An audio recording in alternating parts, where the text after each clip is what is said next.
it's set. Um, All right. all right. What? I'll just do the regular intro. Ready?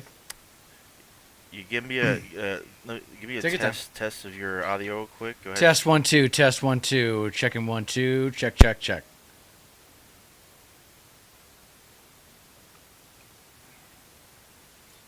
Check 1 2. Check 1 2. Oh baby. See now I got camera. No, I'm good. Now my camera. Sometimes my camera doesn't focus. It's really annoying. 1 2. Checking 1 2. Check check Okay, check. it's perfect. All right, let's go ahead and do this. All right, here we go. In 3 2. Hello and welcome to Left Coast Live. It is Tuesday, September 3rd, 2024. I am your host, Dieter McBusiness, joined by the one and only Stat Pat Stateless Patriot. Yep. We are California lefties here to talk to you about national politics. On today's agenda is an authentic reaction to the CNN Harris Walz interview because a lot of people are praising it. The conservative media is, of course, criticizing it. And I think StatPat and I might disagree on that. So stay tuned for that. Yeah. And we're also going to start off, though, with some polls. But before that, StatPat, you have not been on screen with me for a little while. So give us the lowdown on where you're at with the race right now. Right. Yeah. So it's looking like the polls are beginning to stabilize. The momentum is still growing. Harris keeps on slipping away, like decimal point by decimal point, I guess you could say, 1/10 of a percent with each passing day. Um, the it, it's been consistent as we talked about. The momentum is still behind her because Trump's not doing himself any favors like whatsoever. The campaign is imploding. All he does is golf. All he does is complain, hashing out the same exact grievances and complaints every single chance he gets.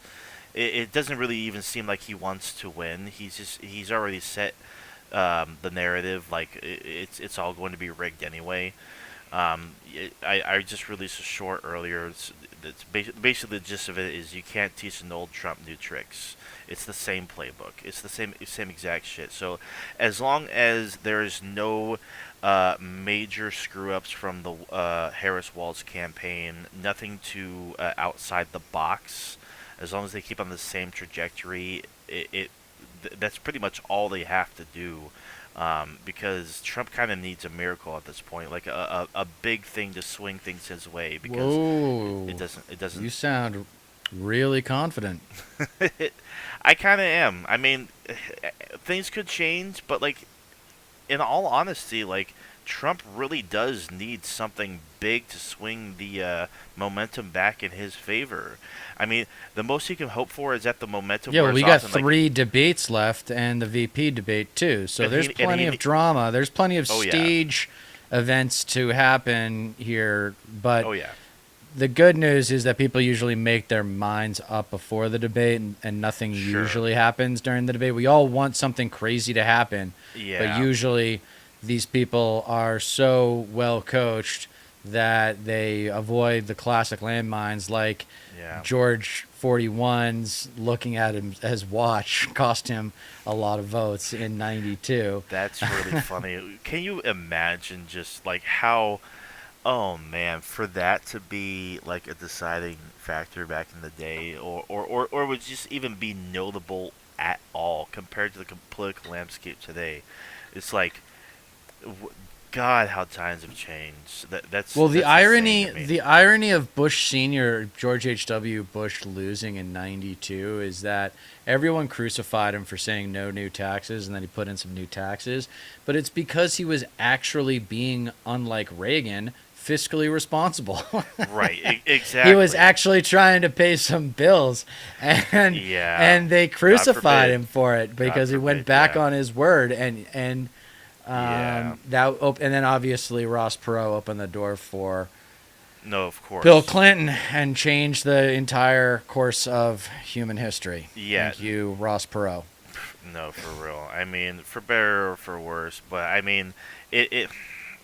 I mean, he did go back on his word though. Like he did say, "Read my lips, no new taxes," and Oh, I think that well, we'll talk more about it eventually, but of course, yeah, that generation of politics has to do with the transition of power from the greatest generation to the baby boomer generation and the almost sociopathy that comes from having an investment portfolio and thinking about retiring. yeah, That's what I've realized is after kids, when people change when they have kids, and yeah, it's usually for the better on an interpersonal way. But then once they have kids and then they're in their 40s and they start thinking about retirement, all they really care about more than anything else is the performance of their money growing.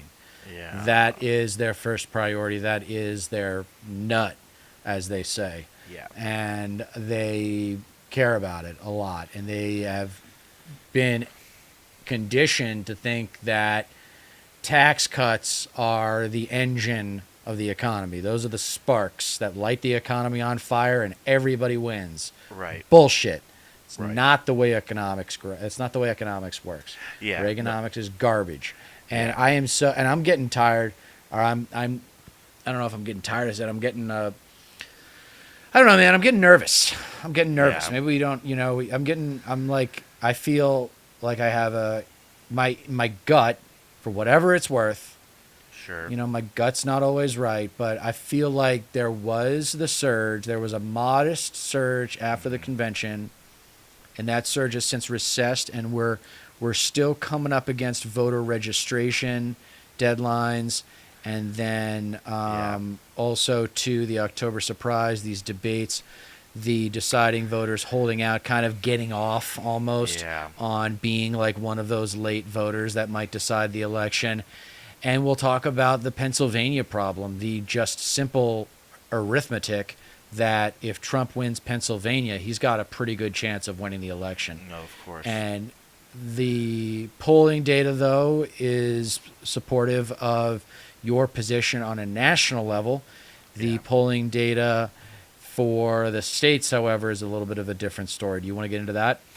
yeah. So I'm pretty much in agreement with you because I've kind of had the same feelings, like gut wise, like something's telling me like something may like change the course of this election, and I I posted about it actually. I think sometime last week, and we're starting to see something um, take form, take shape. It may actually turn into something that could derail the momentum that the Democrats have right now, and that is Israel's military operations. Yep. They have now It's a big done one. they have now done a siege of the West Yep. Bank, which is really funny because there's no Hamas in the West Bank. So it was never about them. And what are there hostages there? Since like how'd they get there? Like Hamas Nobody has no. knows that, No, dude. of Nobody course. knows that. Yeah, it's complete bullshit. So I said that Just ignorance. yeah, the only way that because you mentioned the October surprise, Yeah. and I think Kyle Kalinski's instincts are right as well. What's stopping Israel from launching an all-out offensive against Hezbollah in Lebanon, or even, God forbid, attacking Iran directly? That I mean, because Netanyahu is absolutely desperate. He's a wounded animal at this point, and protests have erupted all across Israel, and you're not seeing any reporting on it to the extent that it should be reported on in mainstream media, at least here in the U.S. Because the reason these protests are happening is because Netanyahu's getting all the blame for the recent killings of the several hostages in Rafah, I believe, in Gaza, and so I don't understand why more pressure isn't being put on the Israeli government and Netanyahu about this.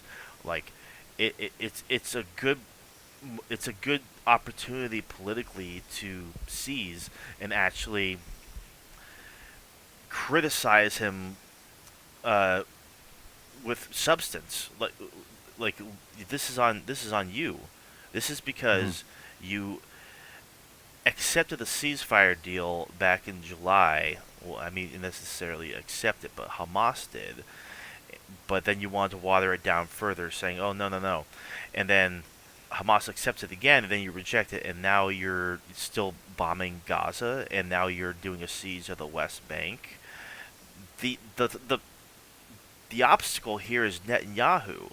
Period. Yes. Like Yes. like I've said that from uh, the beginning. yeah, and a lot of these like fringe lefties still don't seem to understand that. Like there are some that still think that like the, because nothing has changed, Kamala Harris is going to be the exact same as Biden, or it doesn't matter who wins. It's there's still in ignorance. It's still a little blip, and I just get too like deep into these cesspools, as it were. But ultimately, it is entirely up to Netanyahu. Now, to the extent of which further military operations influences the way that the election goes, who knows? Because Biden's not going to stop being president until January. It's I mean, he both sides are pro-Israel, no, so yeah.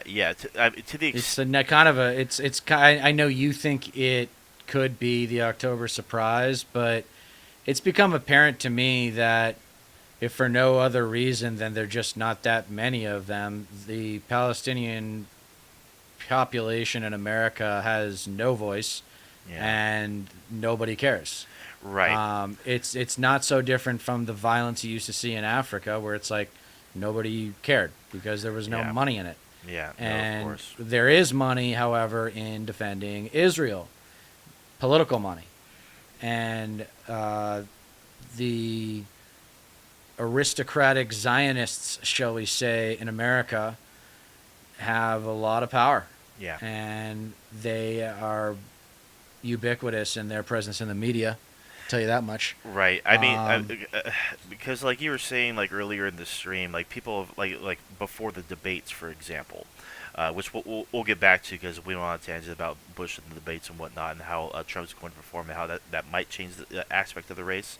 But generally, if because you said people already have their minds made up, so like the debates might not make much of a difference. Like Trump would need to be like overwhelmingly great in like all the debates for it to make a difference. I But wouldn't put it past her bombing, dude. He has to just yeah, look better than her. I don't know if he has to sure, dominate. I think no, it's yeah, American elections aren't decided by a lot of voters in a right, lot of places. It's like if she's going to win, it's going to be Pittsburgh and Philly first and foremost. If she I mean, she's going to nail Philly, yeah. but Pittsburgh's a lot more conservative than Philly. The And then there's narrative, some other parts of Pennsylvania, but and then there's Atlanta, and then there's the Research Triangle in Carolina. But none of those places, like I said, nothing is more valuable than Pennsylvania because it's not just 19 electoral votes; it's the 19 that she wins. And by the yeah, way, yeah, if that new Nebraska second district doesn't go her way, then we could have a tie, which would be yeah, insane. I mean, really I'm not though, ruling anything out. I'm not getting yeah, comfortable. I think I am going back into protection mode from 2016 and preparing myself still for losing. I have a saying, this is something that I learned from sports. It's just when you're up against a competitor that you know can beat you if you don't play your best, hmm, you can't afford to get distracted. You can't, at the end of the third quarter or 7 minutes left in the fourth quarter, think that, oh, we're up by a touchdown, we're good. yeah, No, let's go up by a touchdown and a field goal. yeah, Make it so that they have to have the ball twice to beat us. You know what I mean? Like, yeah, it's not good enough. Like, this is that I want to say it's that abusive father that that scene from Breakfast Club where Emilio Estevez is like, win, win, win. You know that whole thing? yeah. You know that scene?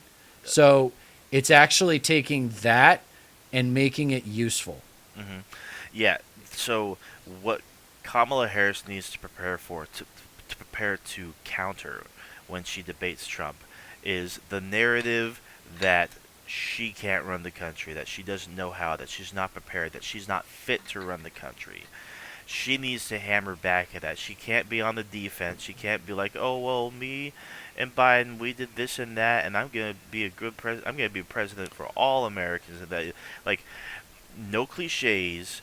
Hit them where it hurts. Actually elaborates. You I know. can't let the narrative run that you are unfit or unqualified, even though it's bullshit. You think you she's have got to. that in her? I You don't think know. she can perform live? Like maybe we should start with the interview, Yeah, and yeah, let's get this start with the interview, and then we'll get a yeah. vibe for her, more of her personality, Right. because I think we got a problem Right. with her One. personality. Right. One.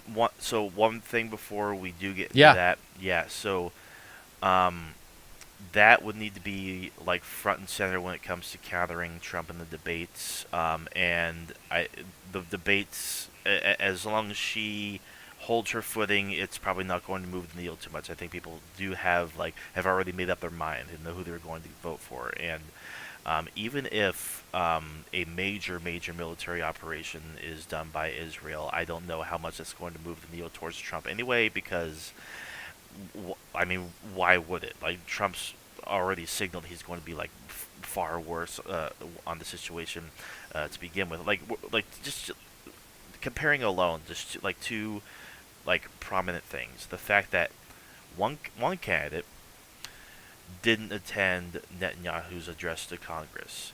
The other candidate Right. calls people Palestinians as a slur. It's fucking insane. That's all you really need to know. Yeah, but you're not surprised. It's not it's the easiest choice in the world, but like, yeah, of course it's not surprising.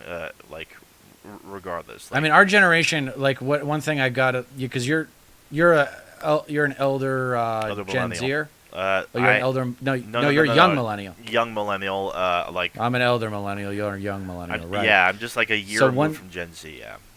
One thing our generation is got to embrace, I think, in order to deal with these enormous problems, is stop being surprised.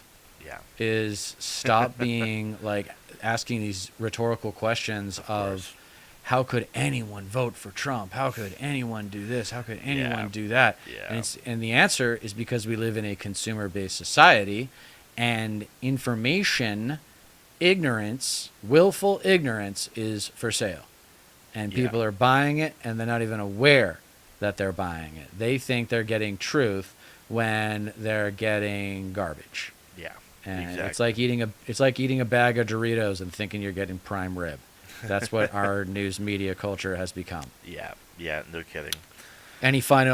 More thoughts before we get into the interview? I mean, that's pretty much it. She just needs to maintain the momentum that she's built up to this point, and I think she has a good shot. Like, All right. Well, you know Yeah. what? Actually, before I bring it up, because this might work well here. Have you seen the interview? most of it, yeah, yeah. I Okay. I And watched a what was couple- your but going into it, what was your overall impression of it? I thought it was really. I thought CNN was awful. I'll say that. I think the questions were kind of bullshit for the most part, and they didn't really give Harris much to work with. But Harris really didn't answer a few of the questions Okay. sufficiently enough. But we'll get into it. Yeah, I gave it a B minus. And I give it like a C. Ooh, wow. Yeah. But You're harder than I am. Wow. Oh, I thought it was going to be different. Madam Vice President, Governor Walz, Maybe I'm thank you being so generous much with the for B-minus. sitting down with me and bringing the bus. We'll see. The bus tour is well underway here in Georgia. You have less time to make your case to voters than any big candidate in deal, modern Ash. Who American cares? history. The voters are really eager to hear what your plans are. If you are elected, what would you do on day one in the White House?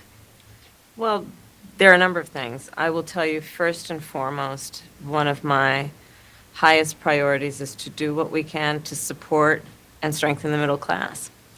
When I look at Already starting general.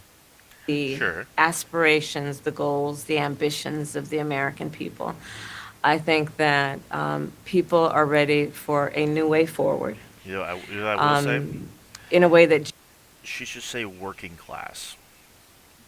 fucking generations of prioritize the Americans working have been class. fueled by, What'd she say? Middle class. Middle class. Yeah. by hope and by optimism. I think sadly, in the last decade, we have had in the former president someone who has really been pushing an agenda and in an environment that is about diminishing the character and the strength of who we are as Americans, really dividing our nation, and I think people are ready to turn the page on that. So what would you do day one? Day Yeah. one, it's going to be about, one, implementing my plan for what I call an opportunity economy. I've already laid out a number of proposals in that regard, which include what we're going to do to bring down the cost of everyday goods, what we're going to do to invest in America's small businesses, what we're going to do to invest in families, for example. It doesn't have to be perfect.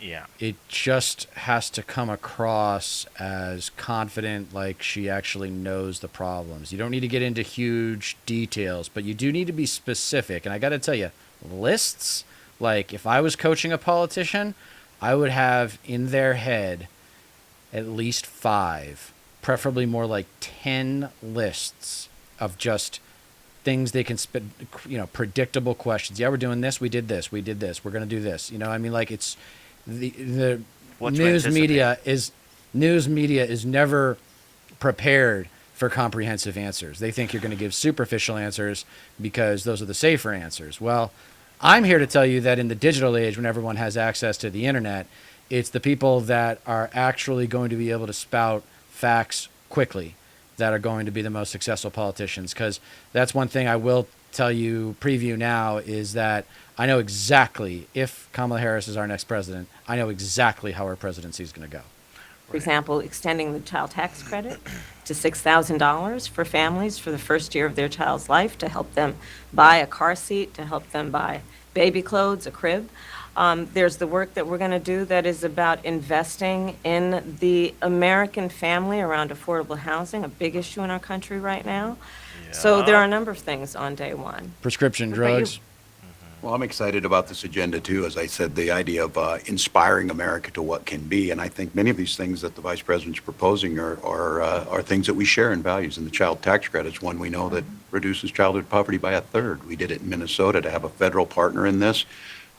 Unbelievable, I think, in the impact that we can make. Yeah. You Great. talked about, Good. He's great. you call it the Good. No, of opportunity economy. You are well aware that right now many Americans are struggling. There's a crisis of affordability. One of your campaign themes is we're not going back. But I wonder what you say to voters who do want to go back when it comes to the economy specifically, because their groceries were less expensive, housing was more affordable when Donald Trump was president. Political marketing often comes down to word choice. What's the word here? What's the big word she should be dropping? Starts with G, ends with inflation. Greed fucking inflation. Of course they're not going to bring that there. Like CNN has just such a disgusting. But where's Harris? No, but I'm saying no. dishonest- But do you think Harris is going to say greedflation? Do you think Harris is going to say the word I doubt it. greedflation? No, and I mean, to the extent that like inflation is brought up at all, it'll be the fact that it's gone back down to where it was when Biden took office. But like she has brought up corporate price gouging before, and like I'm not sure, like because I've only seen this once. I'm not sure if she actually brings up like the fact that they're actually going to have like that addressed properly and actually go after the price gouging that's being done. That's actually contributed more to the inflation, Right.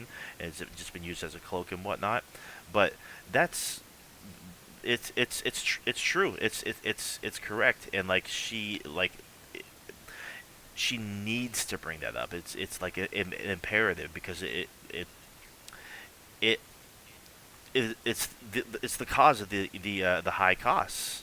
You know. You know what's funny is the president in emergencies has the power to freeze prices, and if Trump had frozen prices at the outbreak of COVID, probably would have won the Yeah. election. No kidding. Just add that to the list of reasons how he completely botched the fucking COVID. He's an response. idiot, man. No, he's No, so big time. stupid. That's like, I don't know what's more dangerous about Trump, his insanity or his stupidity. But let's get back to Harris Walz. Yeah. Well, let's start with the fact that when Joe Biden and I came in office, I will say I hate this question on day one. Do you know what I'm going to be doing day one if I were president? I would be enjoying the festivities of inauguration Sure. and making sure that people who are supportive of the campaign get a little love. Yeah. And then I would get into work.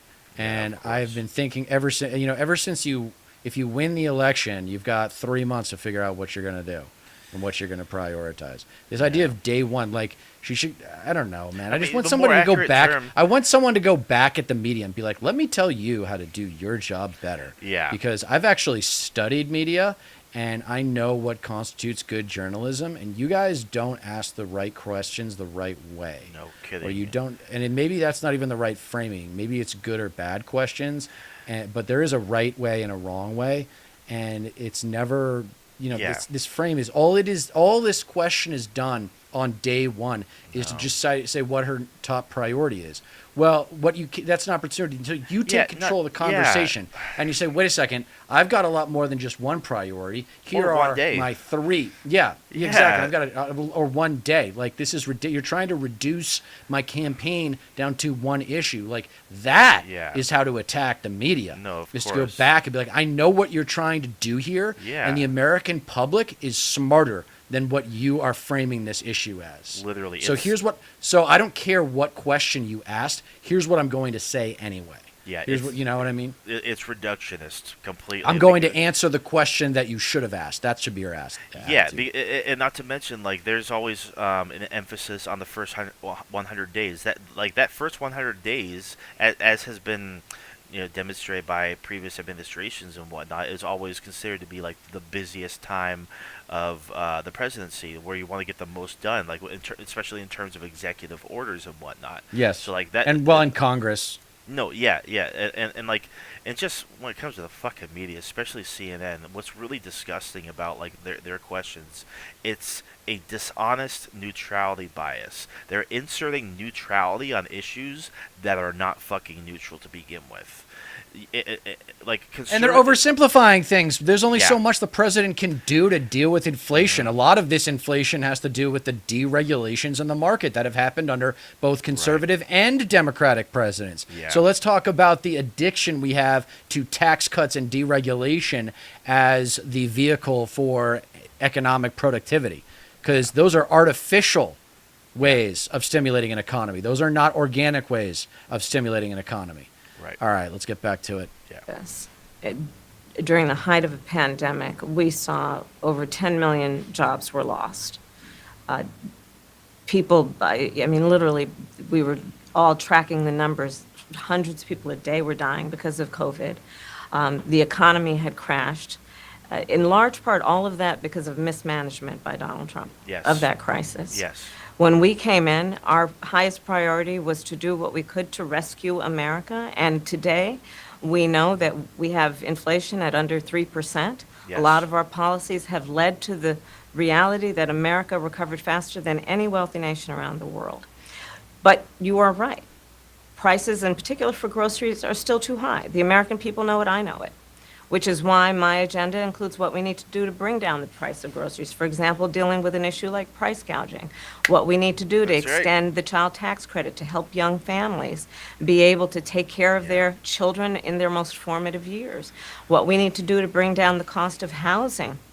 My proposal includes what would be a tax credit of $25,000 for first-time Good. home buyers, so they can Bingo. just have So she's enough doing what- to she's put a doing what I down want. payment on a home, There we go. which is part of the American dream and their aspiration, but do it There in a you way go. that allows Not a perfect policy, by the way, but It's it plays well. Of them course, to actually yeah, get it's on the something. path to achieving that goal and that dream. So you have been vice president for 3.5 years. Yeah. We would be hypocrites with how much we talk about political marketing to criticize that play. Right. The steps that you're talking about now, why haven't you done them already? Okay. Well, first of all- so this is it. This is going to be the media's through line criticism of her. Well, why isn't it done already? Because she was the vice president, and this was not a Dick Cheney vice presidential situation. Okay? And she needs to say that. She needs to distance herself from the Biden administration. She's already said she's going to have a brand new cabinet. I mean, she hasn't repeated it. I think she said it once. But Right. she needs to embrace the new energy of this party. Now that the convention is over, I hope she doesn't have the attitude of that was enough to placate the younger voters, the progressive base, because it's not enough. Yeah. You still have to deliver, and she better be on the offensive in those debates. But she's got a tightrope to walk because Yeah. I don't know how quick she is on her feet. Right. So, and it seems like the media, it seems like CNN has short-term memory loss and just can't process 2-3 years ago and whatnot, because while they were very likely busy slobbing the knob of Joe Manchin, for example, they completely ignore the fact that he completely derailed or watered the fuck down a lot of the more bolder progressive legislation that the Biden administration was trying to get through.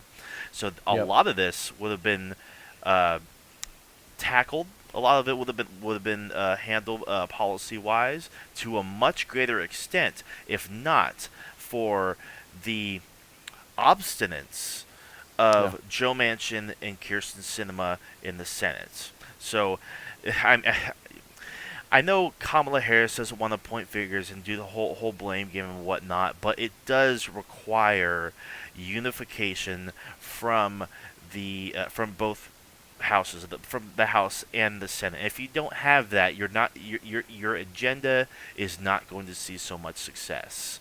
And it's like, I think right now is the perfect time to take a shot at Joe Manchin. He's on his way out. He has no future power. No, for Right real, now's it's like, exactly. it's like, you know why it's going to be different? Because my hands aren't going to be tied by the likes of Joe Manchin and Kristen Sinema. Yeah, both of those, both of those obstacles to progress will be out of the way.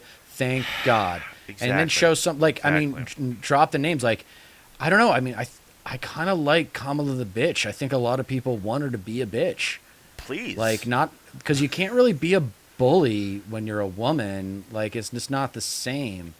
I don't know. I just think in terms of performance and what kind of vibe she is going to need to transition into now that the debates are the most important thing remaining in this election. Yeah, First of all, we had to recover as an economy, and we have done that. I'm very proud of the work that we have done that has brought inflation down to less than 3%. The work that we have done to cap the cost of insulin at $35 a month for seniors. Donald Trump said he was going to do a number of things, including allowing Medicare to negotiate drug prices. Never happened. We did it. That's right. So now, as I travel in the state of Georgia and around our country, the number of seniors that have benefited. I was in Nevada recently, a grandmother who showed me her receipts.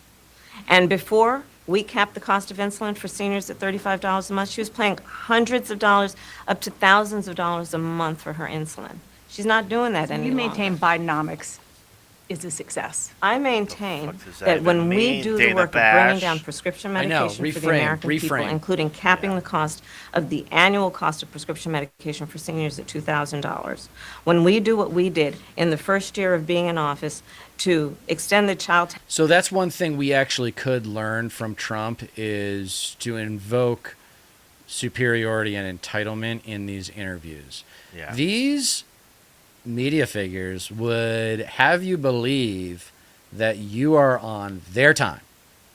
That's not true. Yeah. If you're interviewing me, you're on my time. This is Yeah. my reputation that is on the line, not Yeah. yours. Your job is to evaluate and either improve or criticize what I stand for. Right. Yeah. The whole vibe I've gotten from this, and even when I was like kind of skimming through it earlier today, just to get a grasp of like how the interview actually went and whatnot, it seems like Harris and Walz are beholden to the time of CNN, when it should Right. be CNN should be beholden to the time of them and their campaign. Right. Like period. Like that's how the dynamic should be. Yeah. And takes the politician to take control of the conversation. Exactly. And you can Exactly. do it in a forthright way of just like, Bidenomics. I mean, let's talk Yeah. details. Let's what does that even mean? Yeah, I mean, that's Bidenomics, like you want to right-wing talk about what buzzword. we've done and what we're planning on doing. Yeah. I mean, you're giving in to their, and call them out on it. Like the Yeah. only way, when I say my Dieter decree number 2, just because someone looks like an adult doesn't mean they are one. That doesn't apply to just conservatives. Oh yeah. That applies to a lot of Democrats too, and some people in the media world. Yeah. This is a very childish line of questioning right here. Of course. Child tax credits so that Very we overly cut child very poverty in simple-minded. America by over 50%. When we do what we have done to invest in the American people and bringing manufacturing back to the United States so that we created over 800,000 new manufacturing jobs, Good. bringing business back to America, what we have done to improve the supply chain so we're not relying on foreign governments to supply American families with their basic needs, I'll say that that's good work. There's more to do, but that's good work. I want to get some clarity on where you stand on some key policy issues. Energy is a big one. When you were in Congress, you supported the Green New Deal. And in 2019, you said, quote, "There is no question I'm in favor of banning fracking." Fracking, as you know, is a pretty big issue, particularly in your must-win state of Pennsylvania. Sure. Do you still want to ban fracking? No, and I made that clear on the debate stage in Wrong 2020. answer. That Yeah, I wrong answer. would Which not is also ban not true. fracking. Wrong As answer. vice president, I did not ban fracking. As president, I will not ban fracking. Unacceptable. Wrong In answer. No. That doesn't cut it. No. Fracking is horrendous. I don't care who you think it plays to. If you're really serious about having a green economy and moving forward and making that this one of the centerpieces of your agenda, you cannot under any the fracking is It's just clearly not okay. politically viable. It's just clearly not. They don't think it's politically viable Of to course.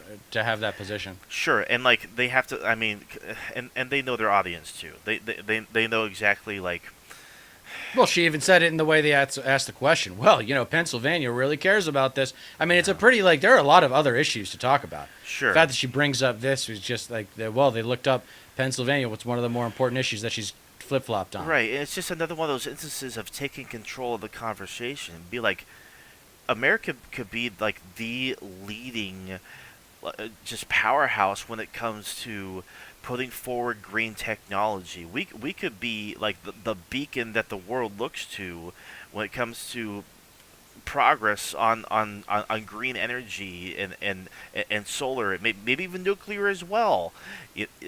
Clean energy, ecological, environmental approach to energy in general. But a lot of them are still fucking beholden to the oil companies. What do you and expect whatnot. from a lawyer on this, though? What do you really Right. expect No, from of a course. criminal Yeah. justice lawyer on this? She's going to say what she's told to say. Exactly. 2019, I believe, in a town hall, you said you were asked, would you commit to implementing a federal ban on fracking on your first day in office? And you said, there's no question I'm in favor of banning fracking. So yes. So it changed in that campaign? In 2020, I made very clear where I stand. We are in 2024, and I've not changed that position, nor will I going forward. you I flip-flop. kept my word, and I will keep my word. You What flip-flop. made you change that position at the time? Well, let's be clear. My values have not changed. Oh, God. I believe it is very important that we take seriously what we must do to guard against what is a clear crisis in terms of the climate. And to do that, we can do what we have accomplished thus far. The Inflation Reduction Act, what we have done to invest, by my calculation, over probably $1 trillion over the next 10 years, investing in a clean energy economy. What we've already done, creating over 300,000 new clean energy jobs. That tells me, from my experience as vice president, we can do it without banning fracking. In fact, Dana, I cast the tie-breaking vote that actually increased leases for fracking Yeah. as vice president. So I'm It's not very something clear to about where I brag stand. about. And was there some Dude. policy They're going for the or middle. scientific data that you saw that you They're said, going oh, for the okay, I middle. get it now? What I have seen is that we can grow and we can increase a thriving clean energy economy without banning fracking. Okay. Sure. Mm. All right. Part 2.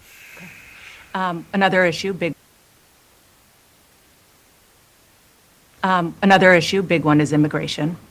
As Vice President, you were tasked with addressing the root causes of migration in southern countries and Northern part of Central America. the northern part Yeah. of Central America that deals with, that affects Right, the so southern the border of the conversation's U.S.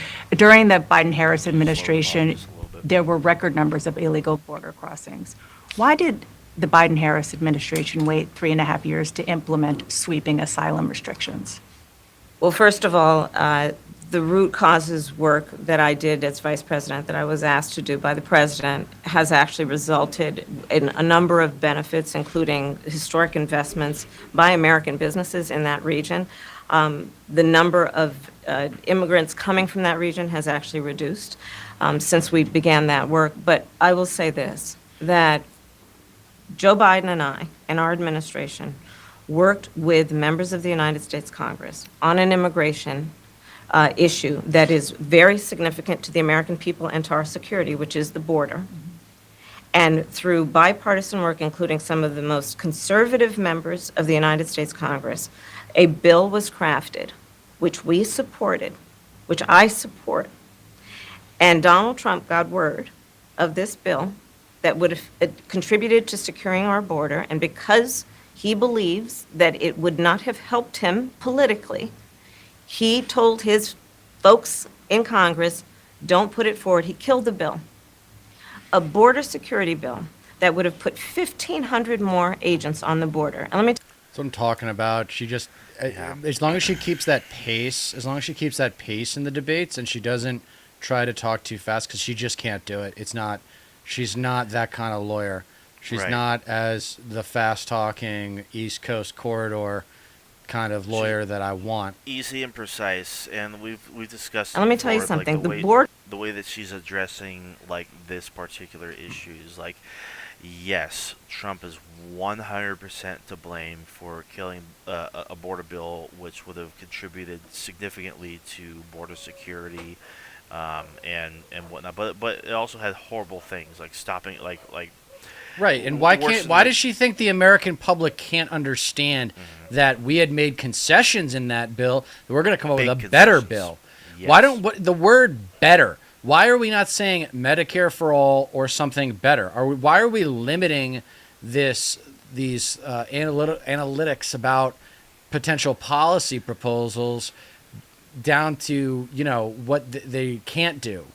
It should Right. be an open conversation about what the levers are going to be once the policy is being drafted. Yeah, it's like, and she can't, because the purpose of that bill was to bait the Outfox, Republicans. yeah, right. But I mean, you can't really like brag about that either. Like, I don't think that would like come off as like. They're going for the middleman. good They're optics, going yeah. for the Republicans too. They're going for the anti-Trump Republicans. They're going. I'm telling you. So It's this a strategy. Yeah. Good. No, I know exactly what you're about to say. Like, this will play very well into a lot of the disenfranchised Republicans or the Never Trumpers that actually do The Never Trump Republicans. the Yes, conservatives but that do why? care But about- why are they going for those and not the progressive base? Because they are the more reliable voters. That's People it. who have That's it. already voted are That's more right. likely to vote than first-time voters. Exactly. It's the old school mentality. So all that youth and joy we felt at the convention feels like it's gone to me. border yeah, I mean, not patrol to mention, endorsed. I mean, yeah, CNN has an old audience. Like, honestly, so like a lot of this really does check out. Like, I think as much as it does. Okay, so clearly, you and I both agree does not completely appeal to us. No. She knows exactly who she's speaking to, and like, Well, but it's like, her only interview. She's kind of speaking to everybody Sure. because this is her first interview in like a month. Yeah, and not to mention, they've been, like, conservatives for a while now have been saying, like, well, why hasn't she done the interview yet? Why hasn't she done the interview? Why haven't her and Walz done the interview? Like, why, why should she talk to me and this and that? Like, here she is now, and now she's playing into a lot of those conservative talking points because immigration is, like, probably, like, if not the top one, the very, very top issues No, it's- that concerns so- them. So, So the biggest issues in the election are economy, abortion, and the southern border.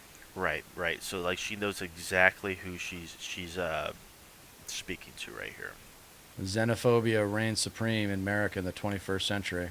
Right. Force the bill. I And remember I'm that. sure, in large part because they knew they were working around the clock, and 1,500 more agents would help them. That bill would have allowed us to increase seizures of fentanyl. Ask any community in America that has been devastated by fentanyl what passing that bill would have done to address their concern and a pain that they've So you would, experienced. so you would push that legislation again? I just want to Not ask only about, push it, I will make sure that it comes to my desk and I would sign it. just one other question about Amend it first, something that please. you said in 2019, when you first ran. There was a debate, you raised your hand when asked whether or not the border should be decriminalized. Do you still believe that?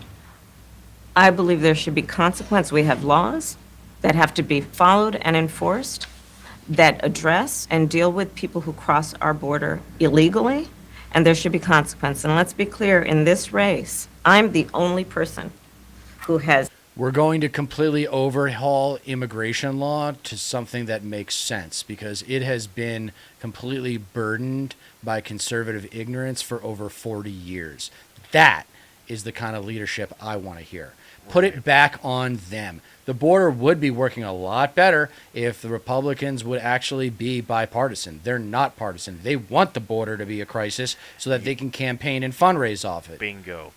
Bingo. Like that'd be the haymaker that we need to hear. But like, I don't know if is she smart enough to say something like that, or does she have the balls, like ovaries? I guess. I mean, what the fuck, man? well, Like either she way. must know that. She must know that. Yeah, yeah. Either way, like it's like I said earlier in the stream. She doesn't need to go so big and bold and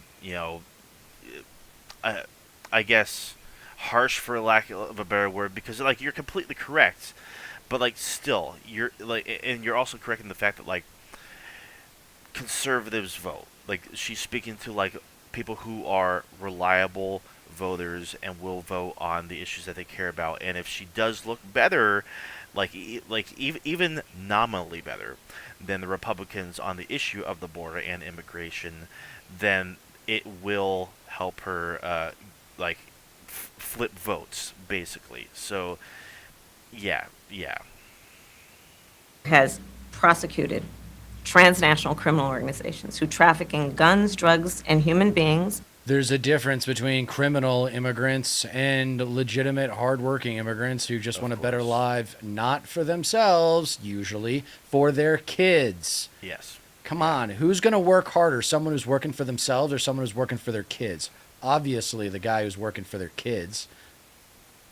I'm the only person in this race who actually served a border state as Attorney General to enforce our laws, and I would enforce our laws as president going forward. I recognize the problem.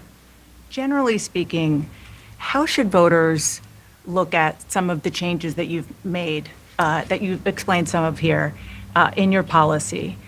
Is it because you have more experience now and you've learned more about the information? Is it because you were running for president in a Democratic primary? And should they feel comfortable and confident that what you're saying now is going to be your policy moving forward? Dana, I think the most important and most significant aspect of my policy perspective and decisions is my values have not changed. You mentioned the Green New Deal. I have always believed, and I have worked on it, that the climate crisis is real, that it is an urgent matter to which we should apply metrics that include holding ourselves to deadlines around time. We did that with the Inflation Reduction Act. We have set goals for the United States of America and by extension the globe around when we should meet certain standards for reduction of greenhouse gas emissions, as an example. That value has not changed. My value around what we need to do to secure our border, that value has not changed. I spent 2 terms as the Attorney General of California prosecuting transnational criminal organizations, violations of American laws regarding the illegal passage of guns, drugs, and human beings across our border. My values have not changed. So Yeah, I wish you would stop saying my values have not changed, but it's a pretty good pivot towards her work prosecuting Yes. the gangs. I mean, that's what people think about when they think about the border. Think about, like, the gangs crossing the border with the drugs and everything like that. What they see in movies, whatever. Yeah, it's her lawyer coming out. It's her lawyer coming out. It's like you mentioned before. Like when we first were reacting to the potentialities and whatnot of Harris leading the Democrat ticket, her prosecutorial record would definitely play in her favor when it comes to Republicans. And like CNN's not the leftiest network for sure, so playing into these more right-wing talking points, it will garner her favor. I mean, because, like, especially when you consider you're running against a guy who's convicted of a 34 felony count. So that is the reality of it. And 4 years of being vice president, I'll tell you, one of the aspects to your point is traveling the country extensively. I mean, I'm here in Georgia. I think somebody told me 17 times since I've been vice president in Georgia alone. I believe it is important to build consensus. And it is important to find a common place of understanding of where we can actually solve problems. On that note, you had a lot of Republican speakers at the convention. Will you appoint a Republican to your cabinet? Yes, I would. Anyone Yes, in I mind? would. No one in particular in mind. We got 68 days to go with this election, so I'm not putting the cart before. What are your thoughts on that?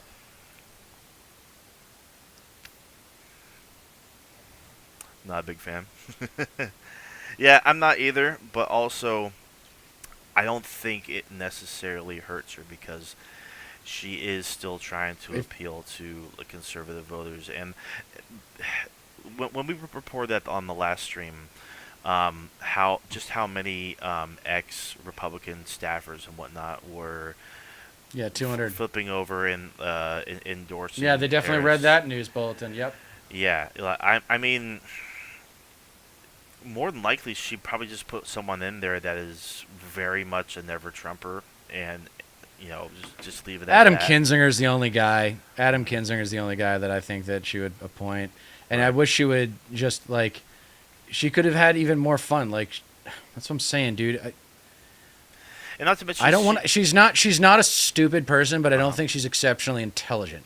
Because she could have even more fun with that. Like, if we doing the cute thing, she could be like, well, no one comes to mind, but if they're anti-MAGA and they don't agree with Reagan's ridiculous assertion that government is the problem, like, you can make mileage out of that. Sure. Like, this is what I'm talking. There's no creativity Yeah. on the left, and that's what we have that the right doesn't. Yeah, leave out a little bit of bait just so that way, like, if someone is interested in being in her cabinet and would have, like, appeal to that, like, oh well, I'm not MAGA, I'm not into that at all. Like, I actually agree with you. Then, like, maybe like there could be a spot for, like, the right kind of Republican, even though there's no right kind of Republican. It goes without saying, but Not anymore. No, Yeah. of course, but Well, not since Eisenhower, really. yeah, not before the horse, to but mention there is a difference between saying I'm going to appoint a Republican to the cabinet and I would. Would is closer to might than yes, I will. So we'll see. I think it's really important. I have spent my career inviting. It just comes back to this thing that, and I'm going to talk about what her presidency is going to be like when we're done reacting to this video. Sure.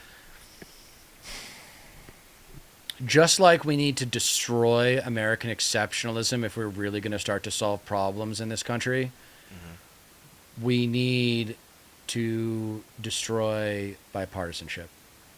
Until the Republican Party gets over abortion, until the Republican Party gets over government is the problem and tax cuts are the only way to stimulate an economy, that deregulation is always a good idea, until they get away from these fundamentally destructive beliefs, then they are an enemy of American progress. They are not something to work with. They are something to diminish.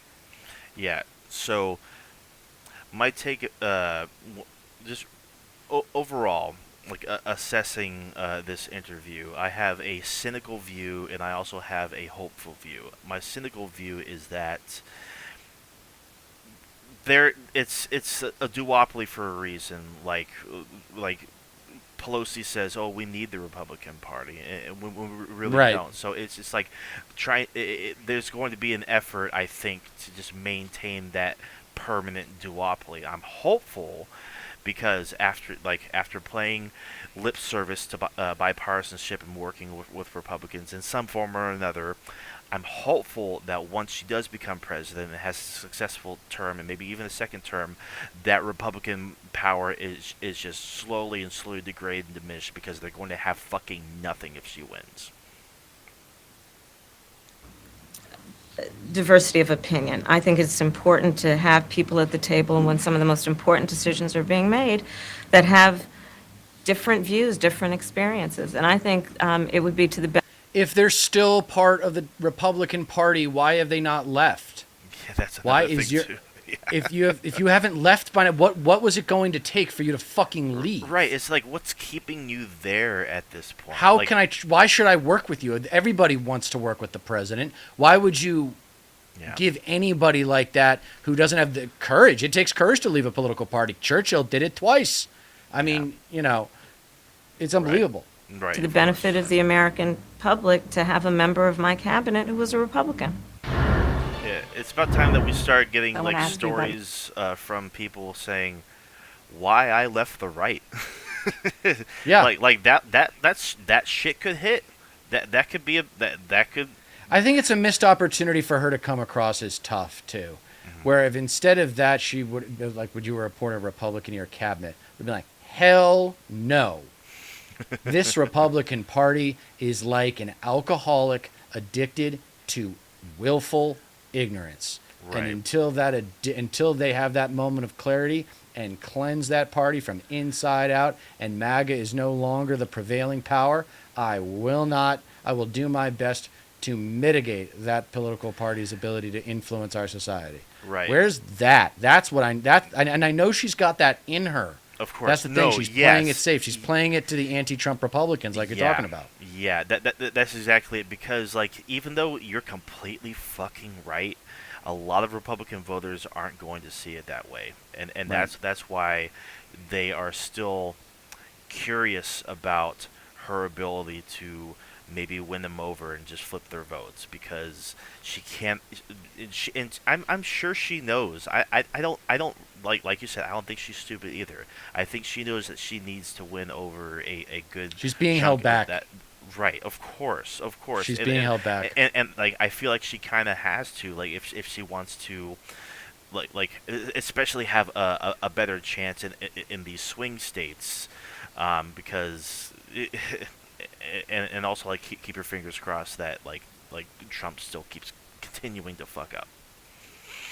I mean, she also could have been like, with the amount of good people that we have in the Democratic Party that want to be part of this new age of the Democratic Party, you think I'm going to waste a spot in my cabinet on a Republican? Yeah. Like, go, and I'm trying to, she could even get explicit about it. Like, I'm trying to appeal to anti-Trump Republicans, but I'm not going to act like their party is something it's not. No, of course. We have to deal with reality here if we want things to get better. Yeah. The infected wound doesn't get any better until you look at it. Right, of course, and not to mention like just like ordinary people or like I mean Democrats in general and even a lot of independents. It's like part and parcel that the Republican Party is associated with Trumpism, with MAGA. That's like when a lot of people think of the Republican Party, they think extremism, they think lunatics, they think just unhinged extremism in general. It's just a party of cruel clowns, a party of bullies. Radical. So, like, I mean, it is really yeah. radical. In this day and age, to be messing with women's reproductive rights, it doesn't happen in any other country. Every Yeah. other country has moved past this issue. Yeah, it's just a About your gigantic opponent. balancing act. Opponent, Donald Trump. Okay.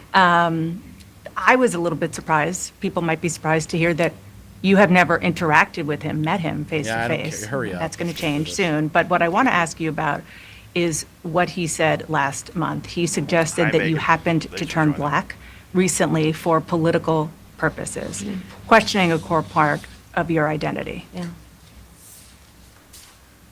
Any, Same old tired playbook. Yeah. Next question, please. that's it? Don't even That's pay it. it Okay. any mind. That's Let's right. talk about- Good move. Be the adult, yeah. And I Yeah. was watching a conservative commentator like, "Oh, it's a missed opportunity." Like, no, dude, No, it's bait. It's bait. Notice when you're opportunity getting for you, baited because maybe. as soon as she says anything, Fox News is going to be like, "See, identity Bingo. politics. See, Bingo. DEI." Yeah. Literally, like What about some the foreign moment- policy? Like you play into it, you're just doing the right a favor. You're giving Yeah. them content. You're giving them something to work with.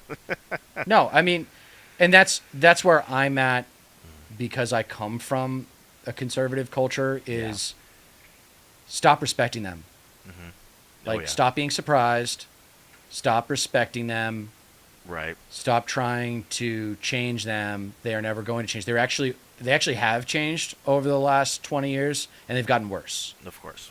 Yeah. They were always bad, but now they're even worse. Yeah. Yeah. So get real. It's ugly. It's uncomfortable. A lot of famous people are conservatives, especially athletes, ironically enough, because that has to do with competition being the engine for their success, Yeah. as opposed to artists, where it's all about creating something that relates to others. Otherwise, why the hell are you creating it? Right. So No, of that's the course. artistic athletic divide reinvoked.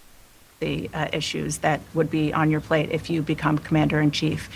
President Biden has tried unsuccessfully to end the war between Israel and Hamas in Gaza. He's been doing it for months and months, along with you. Would you do anything differently? For example, would you withhold some U.S. weapons shipments to Israel? That's what a lot of Yes, people on the progressive immediately. left want you to do. Literally right now. Let me be yesterday. very clear. I'm unequivocal and unwavering in my commitment to Israel's defense and its ability to defend itself. And that's not going to change. But let's take a step back.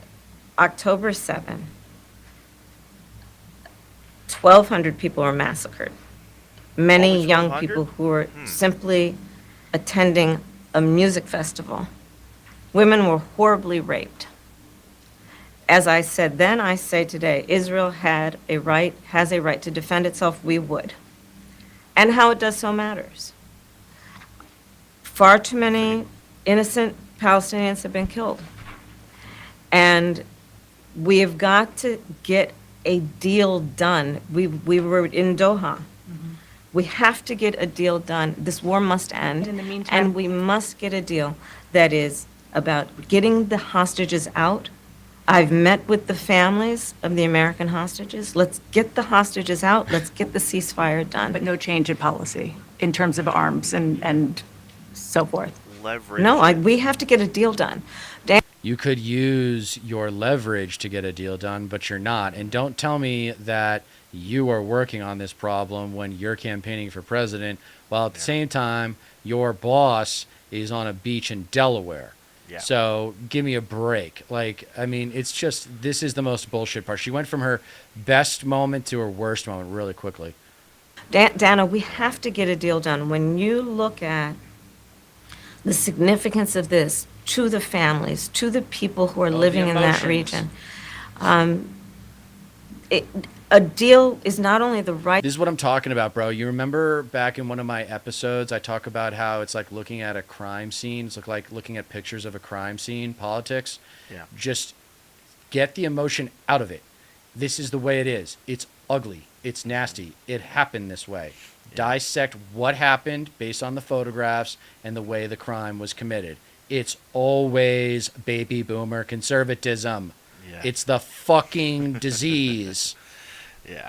right thing to do to end this war, but will unlock so much of what must happen next. I remain committed since I've been on October 8 to what we must do to work toward a two-state solution, where Israel is secure and in equal measure, the Palestinians have security and self-determination and dignity. God, that would be fucking nice, wouldn't it? Jesus Christ. Meanwhile, Israel is invading Governor the Walz. fucking West Bank. Shit.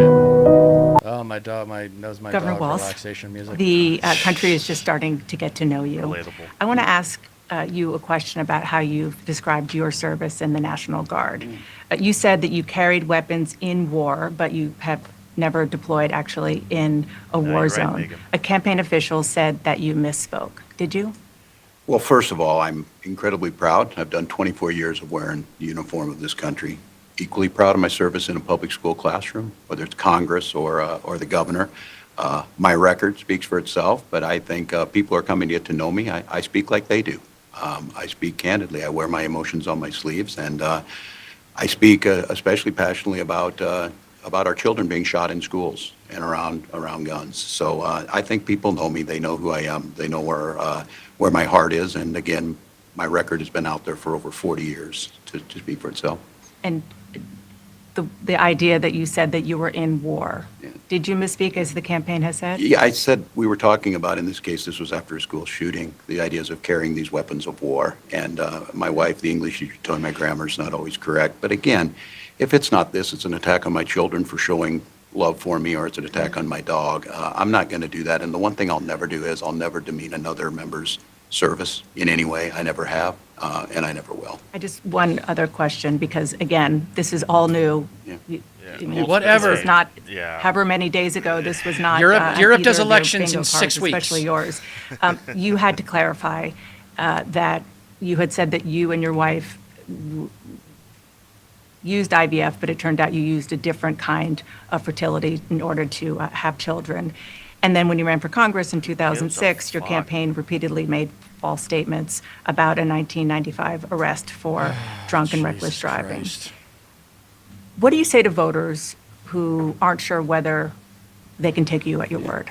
Oh, Well, I've been very Fox public. I think they can News? see my students come out, former folks I've served with, and they vouch for me. I certainly own my mistakes when I make them. The one thing I'll tell you is I wished in this country wouldn't have to do this. I spoke about our infertility issues because it's hell, and families know this. And I spoke about the treatments that were available to us that had those beautiful children there.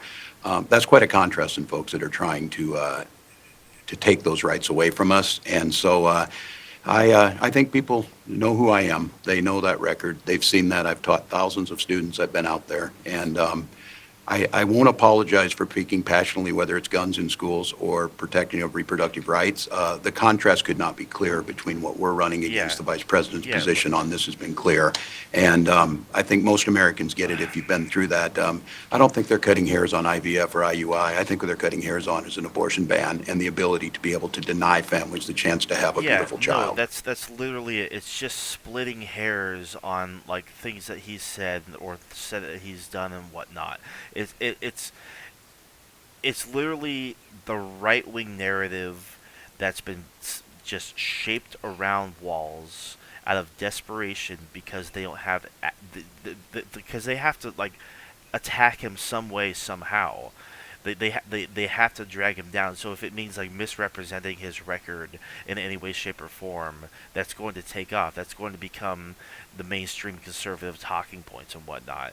And like it is completely fucking dishonest of CNN to like not only play into those talking points where they're already rooted in dishonesty, but but like at the very least you can fucking clear up a lot of that shit yourself and get the story straight.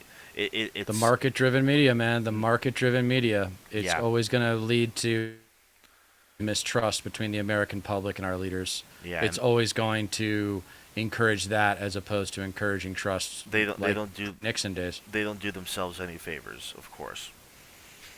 No, this is. I have a much lower opinion of Dana Bash after this. No, she's awful. I've Vice never President liked her. Harris, you were a very staunch defender of President Biden's capacity to serve another 4 years. Right after the debate, you insisted that President Biden is extraordinarily strong. Given where we are now, do you have any regrets about what you told the American people? No, not at all. Not at all. I have served with President Biden for almost 4 years now, and I'll tell you, it's one of the greatest honors of my career, truly.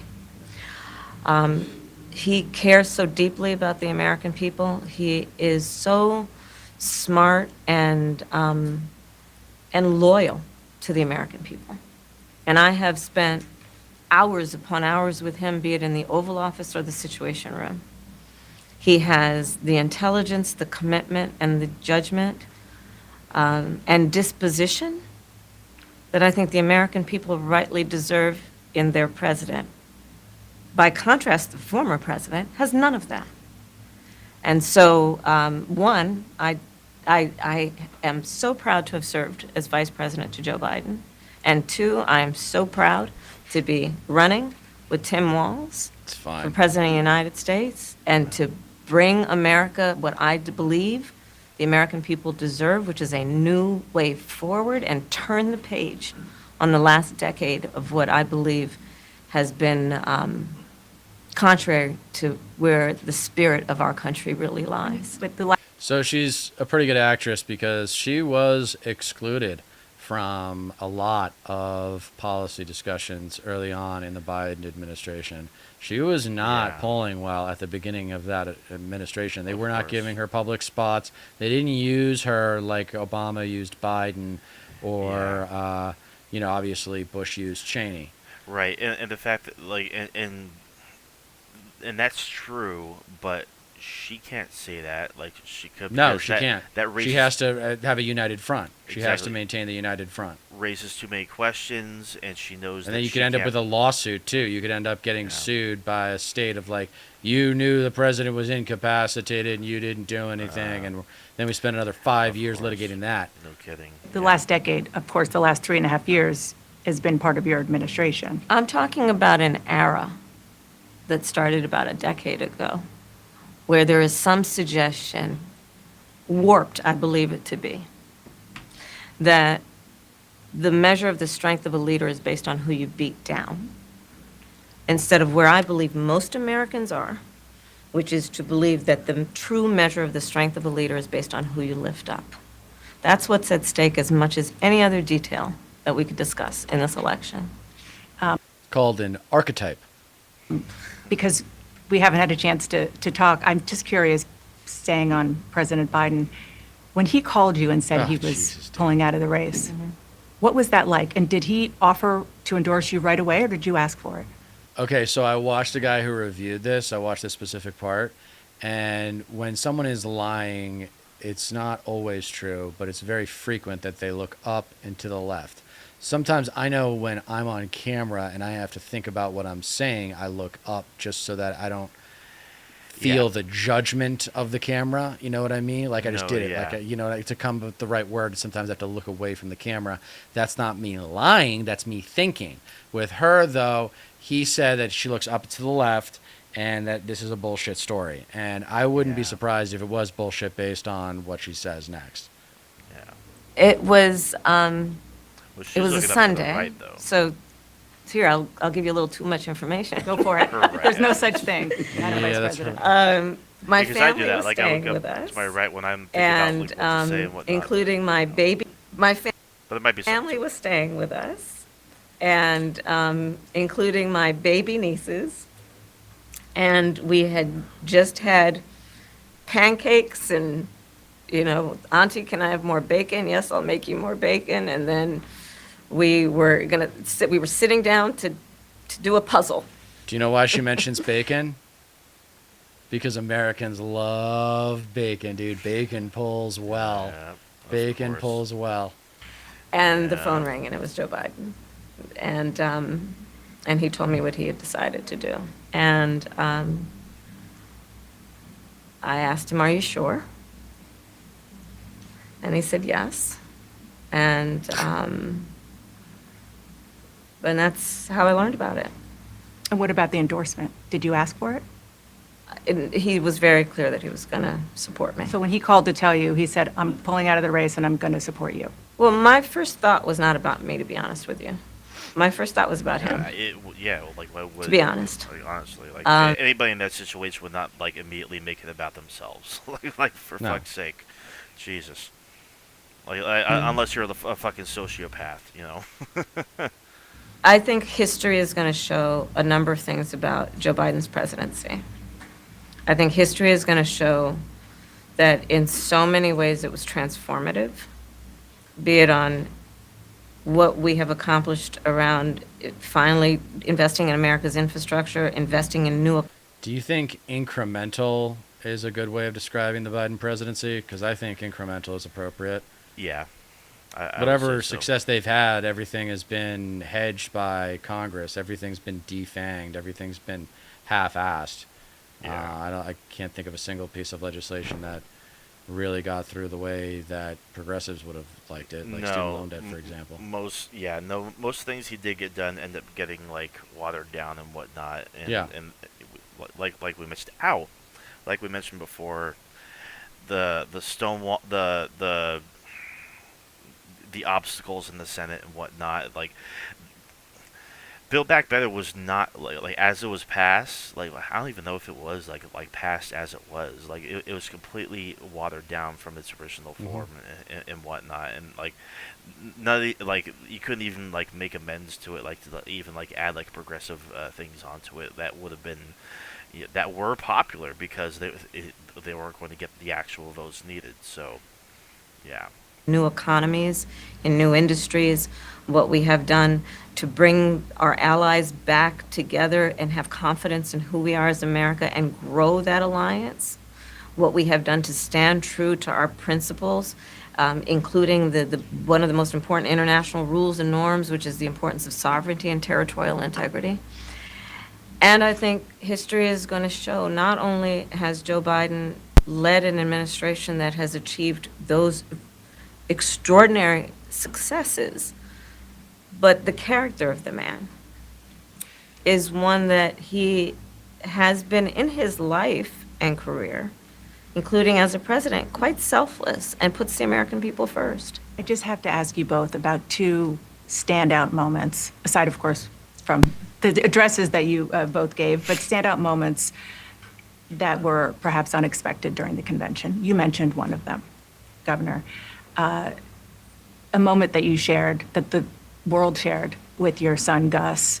You were speaking, the camera caught All him, vibes. so incredibly proud of you, so emotional, saying, "That's my dad." Yeah, I don't know as a father I could have ever imagined that. I'm grateful for so many reasons to be on this ticket, but that moment, to understand what was really important, to have my son feel a sense of pride in me, that I was trying to do the right thing. And it was, you try and protect your kids, it brings notoriety and things, but it was just such a visceral, emotional moment that I'm grateful I got to experience it, and I'm so proud of him. I'm proud of him. I'm proud of Hope. I'm proud of Gwen. She's a wonderful mother, and these are great kids. And I think the one thing is talking about the era we're in is our politics can be better. It can be different. We can show some of these things, and we can have families involved in this. And I hope that I hope people felt that out there, and I hope they hug their kids a little tighter because you just never know, and life can be kind of hard. And last Yeah, speaking question, of which- Madam Vice President, the photograph. So, like, I don't know if you saw the interview that Dr. Phil did with Trump. Yeah, I saw bits of But- it. Like, he even... Because Walz has reminded me of something that Dr. Phil asked Trump. Because he was trying to, like, coax Trump into being, like, more personable, more family-oriented, and being, like the family man or whatever the hell. And he was like... Because after he got like the assassination attempt, like he even asked, well, afterwards, did you feel, like you just want to hug your kids a little tighter, and like anything could happen, and just show more love for them while you still have time here on Earth, and like,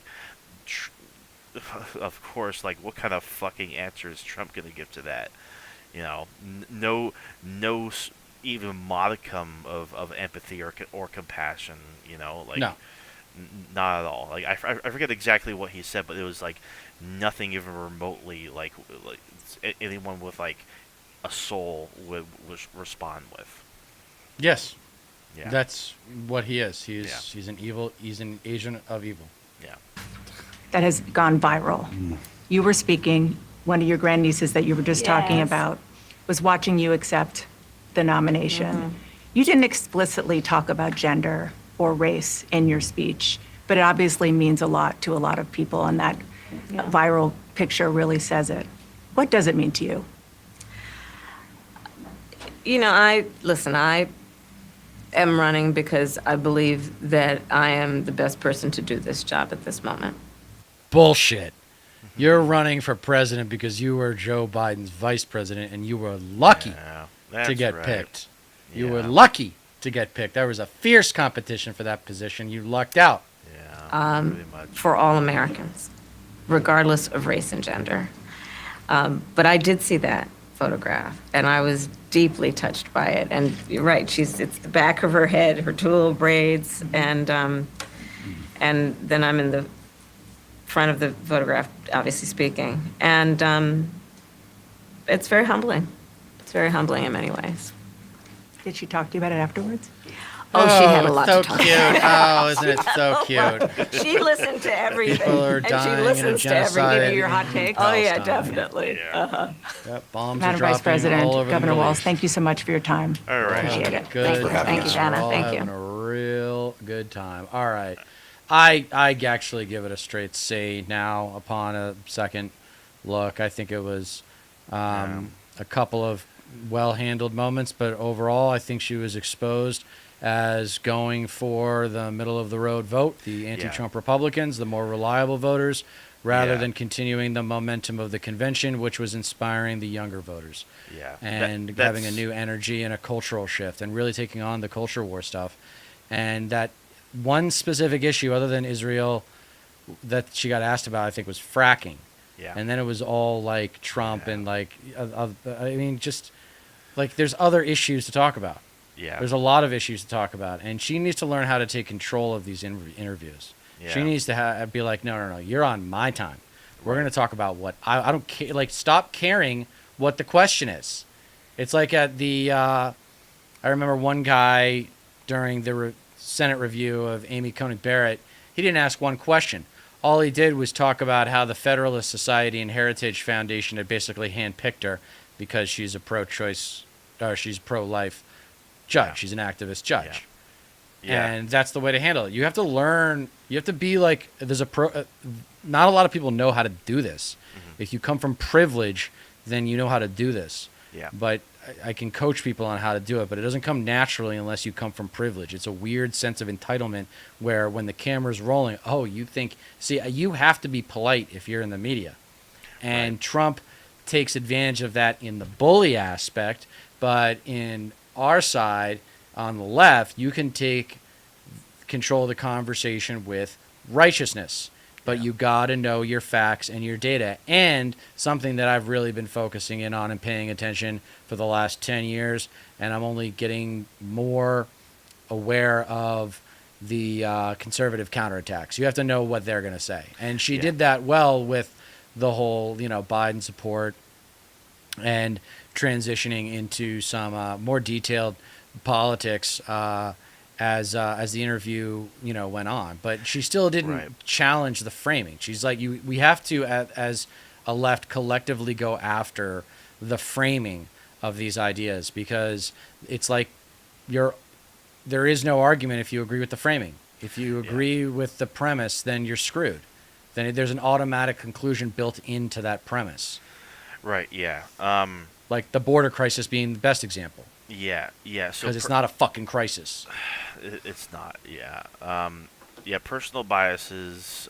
Just looking at the interview as a progressive, as a socialist, C minus, honestly. But for what it was designed to do, I would say, from vicariously speaking, from the Harris campaign's point of view, probably C plus B minus, because she spoke to who she needed to speak to.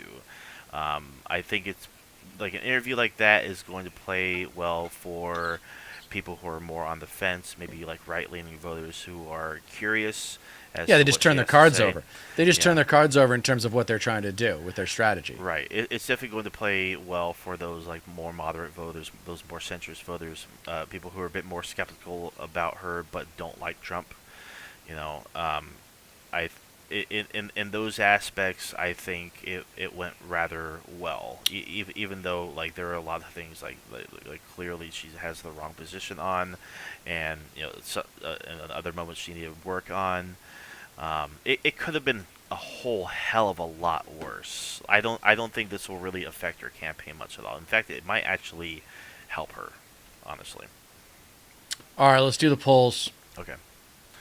Yeah. So this is 538. This is what I use. I know some people use Real Clear Politics. I just like 538 because they have a good layout for how they, show the polls. Anyway, Agree. Paris is up 3.2% on average. Okay, that's nice. We look at that for a few seconds, and then we scroll down to see what the most recent polls actually say.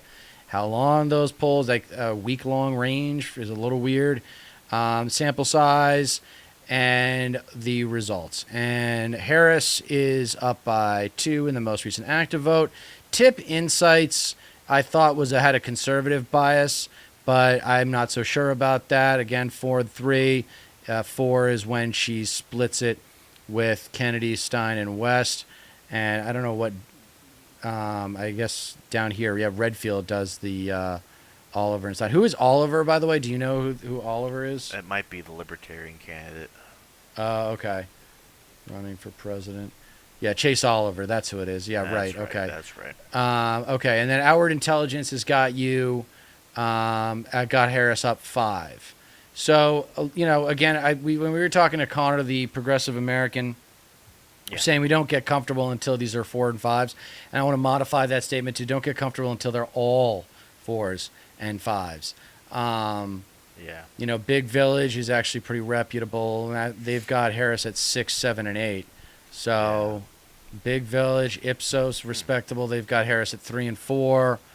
Qantas polls definitely trends right, and they've got Harris at +2. So, YouGov, The Economist. So anyway, so that's that with the general polls. Let's remind everybody of the Pennsylvania problem, okay? The Pennsylvania problem. If she loses Pennsylvania, then she's going to have to make up for it with 2 out of these 3 states, Arizona, Georgia, North Carolina. Let's go back to those specific polls. Yeah. Arizona I'm feeling looks good about that like one. Arizona looks like a dead tie. It's Harris by 0.2% in the average. Insider Advantage, most recent poll, has it as dead even though it says Harris 48 and Trump 49. Redfield, somewhat respectable, has Trump, but that's in a race including Chase Oliver and Jill Stein. Emerson was the polls that I texted you about, and those are the ones that concern me, because Emerson is actually a very well-respected pollster, and they've got Trump at +4 in Arizona. So I'm tempted to say, oh, sorry, I wasn't sharing the right tab. I'm tempted to say that this is the poll right here, this Emerson poll right here. This is the one that scares me. This is the one that really scares me. Well, look at this right here. The Hill. Emerson calls the Hill. The Hill does lean right. They do have a more, like a slightly right-leaning audience. And then you see Morning Consult with the evens and the +2. So, Right. I mean, I just think for strategic purposes in terms of arithmetic, just being conservative about actually predicting this race, I think you have to just assume that Trump's going to win Arizona.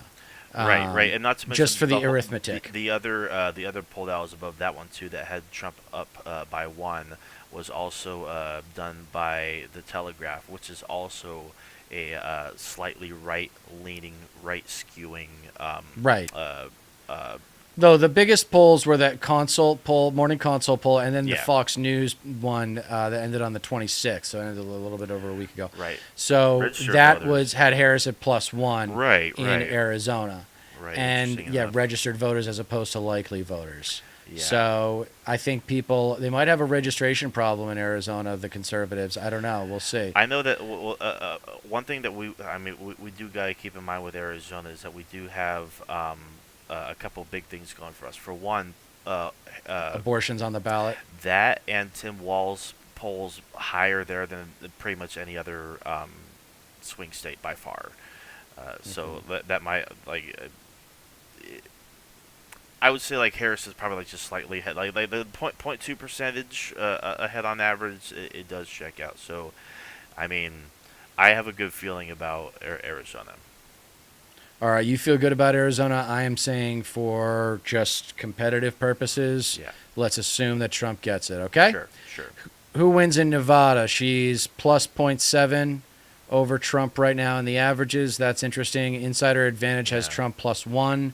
In a likely voter poll, Redfield has it at even, and the Yeah. Telegraph is conservative. Again, that Emerson So she's College, the polling- Hill has Harris at +1. Yeah, so with luckily, both of this is those the state polls- that matters the least. So, but you got to call it even. Of course. Yeah. But even with these Morning two polls- Consult and Fox News have Harris at +2. So maybe she does. So maybe we'll be. Let's do this. she polls Let's better go there and than let's. Arizona, yeah. Let's do this. Let's do what we're gonna do is bring it back to this. Sorry. So let's give Arizona to Kamala. It doesn't even matter. Watch what Right. happens. Then let's give Wisconsin and Michigan to her. Yeah, so Wisconsin, we don't need to look at the polls because they actually are pretty much solid. Although, actually, no, that Emerson poll keeps driving me nuts. Let me do Wisconsin really quick. Sure. We'll do the Midwest now. We'll hold on to the South. We'll do the South last. All right, Wisconsin. Plus 3.2 is the average Nice. for Harris. Trafalgar is a very biased source, and that is Trump +1. But then Redfield and the Telegraph has Harris +4 in a four-way Interesting. race. And then you've got Morning Consult with her having huge numbers. She's got bigger numbers Yeah. here than anywhere else, and she's Right. up 7, 8, and 9 in Right. these Morning Consult polls. And that means that we are willing to give Kamala Harris Wisconsin. Yeah. All right? We're Yeah. giving her Wisconsin. Now, let's go back to Michigan, which is the other comfortable one. Yeah. All right? Michigan, she's up 2.4%, so not as strong as Wisconsin, but still pretty damn strong. All right, Trafalgar has it at even. Trafalgar's biased. You might as well throw it away. Redfield has Harris at +3 in a four-way race, which Interesting. looks pretty good. Emerson Yeah. College has Harris at +4. So, That's really yeah, good. I think it's pretty easy to see that Michigan is reliably Harris. Mm-hmm. So she's up to 257. All right. Yeah. So she needs what? 13 to win, right? So she's got to win one of these three states: right. Pennsylvania, North Carolina, or Georgia. Let's go to the state that she's actually. Let's go to the state that. Let's go to Pennsylvania. We're staying in the Midwest. Let's go to Pennsylvania because everything hinges on Pennsylvania. If she does, we're gonna show you what happens in Pennsylvania when you take away some blind spots here. Plus 1.2 is the average for Harris, okay, in Pennsylvania. Okay. Now, Trafalgar Group has it at Trump +2. Trafalgar's bias. WIC has it at even and +1 in a four-way for Trump. Redfield has Harris +1 in a four-way. Okay. With 1,000, those are likely voters. The last registered voter poll was sorry, I keep doing that. The last registered voter poll was the Morning Consult, Bloomberg, four-way, Harris +6. Okay, so that's encouraging, but you just cannot hang your hat on one poll. All Of right? course, yeah. Red Eagle Politics and SoCal Strategies, those are throwaway polls. Right. So I am pessimistic. I am strategically pessimistic about Pennsylvania. If you go back to the map, obviously, if she wins Pennsylvania, she wins the presidency, okay? Even Right. without Nevada, because Nevada's only worth 6. Yeah. For strategic purposes, let's remind our audience of the Pennsylvania problem.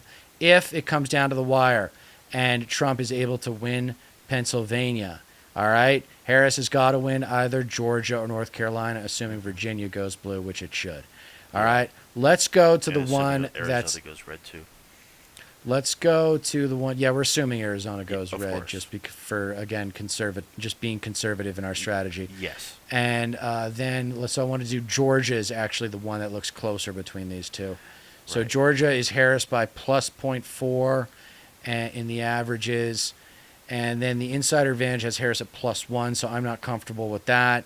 Redfield and Wilton has Trump +2 in a four-way. The next four-way is the Morning Consult. That's likely voters. Harris +2, which is encouraging. And then registered voters, Harris +2 and Harris +1 in four-way from the Morning Consult. That's the poll that matters most to me, is that Morning Consult registered voters four-way, and that's Harris +1.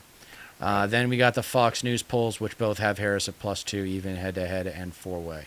So Okay. I think it's encouraging, but I'm still not satisfied. I'm not comfortable. Yeah, and it might be that way for the whole rest of the race as well. Um, So I'm just going to give it to Trump. But the good news is Trump still has to, if he wins Georgia, still has to win Carolina.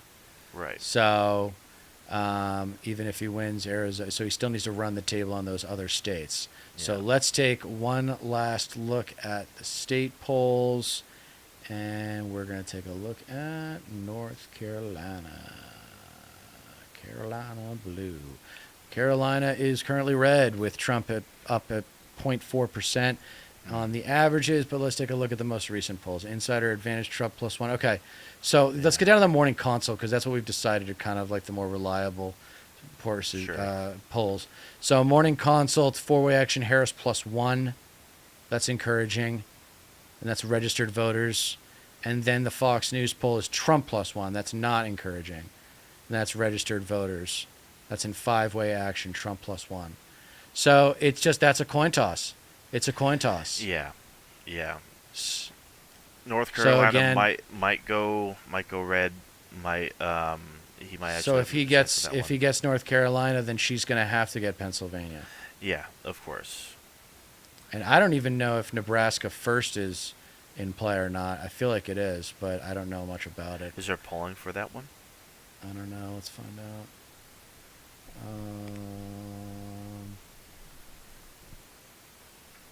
Let's see, Nebraska. All right, here we go. August 23rd through 27th. Harris is up 5 For the second or the in a first? for the second. Is that the one that leans blue? Yes. Okay. Well, that's good. And then there was another one from earlier in August where she was up 8. Oh wow. Okay. So Change it's moving. research, It's that's moving. good. Yeah, it's different. It's different. It's a different pulsar, so it's hard to say. But Yeah, and the small sample Yeah, size so- will change the research as well. But I Alright, mean, so- it's a small. I mean, it's just one district anyway, so like it doesn't have to be a big sample size. it's just obvious to me that like they're gonna right now. My understanding is that they're shoring up some places like Minnesota and Virginia, and then they're gonna probably spend a lot more time and money in Pennsylvania, North Carolina, and Georgia at the end of the day. I mean, Arizona and Nevada doesn't get you there. You Right. need to, just based on the economics of traveling and stuff, you could have surrogates work Arizona for you, but those last 6 weeks, they're going to be hitting Georgia, North Carolina, and Pennsylvania all day long. Yeah, those are the biggest rewards by far. Like I dedicate a lot of time, money, and energy the next couple months to those 3 states for damn sure. Now, I don't know if they have. I think Florida is no longer Probably not. viable. I don't think, but yeah, Trump's Yeah. up 4.6. Yeah, that's outside That's the the mileage average. number. Yeah, But he's up everywhere. Yeah. yeah, he's up. Well, I see a 3, but that was financed by a Democratic pollster. Yeah. And then I see a 4, but now Florida's not happening. I saw somewhere that someone said Texas is more likely than Florida. Let's see. Texas, Trump's No, up 6.1 don't on look the like it. average. No, Trump's he's even in Florida. stronger in Texas. Yeah. Can we look at New Hampshire? Yeah, sure. Yeah, how's it? Because that's an interesting one. They've gotten a little bit less blue over time. Oh yeah, Harris I mean, up plus comfortable 7. lead. Yeah, Yeah. yeah. I mean, that checks out. Yeah. Anything Interesting. else? No, that's it. All right.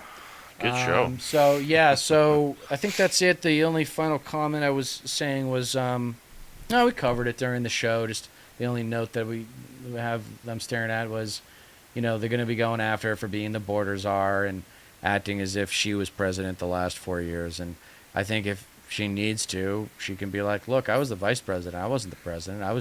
I served at the pleasure of Joe Biden. Right. And we can talk about the good. She's got to know her stuff, though, a little bit better, I think, with the details. Just got be a little bit sharper with the details. But, Yeah. I think you're right in your analysis that that interview served its purpose. Mm-hmm. It's disappointing that they're going with this strategy. Sure. It's disappointing that they're not going with more exciting, big change politics. Yeah. Anything Yeah. else? I mean that's pretty much it. Hopefully, sometime down the future, if she does become president and does do interviews like this, maybe down the line, maybe the narrative will change. Maybe she'll be a bit more aggressive because she's probably earned it at that point. And hopefully the Republican Party will be a bit more oblivious, but obsolete, to be more accurate. But Well, do you want to finish this episode, or do you think I should hold on to my prediction for what her presidency is going to look like, even if she wins both houses? I mean, you can probably guess what it is. That's the end of the show. We've been on for an hour and 40 minutes. Sure. Let's wrap it up. We Let's can wrap address it it up. next I'll time. save it for next time. Yeah. for sure. Yeah, Yeah. no, good show regardless. This was fun. This All right, was a good guys. one. Reminding you that you don't get change in America by asking nicely. Thank you for tuning in, and go vote with the head, you guys. Bye-bye. Have a good one.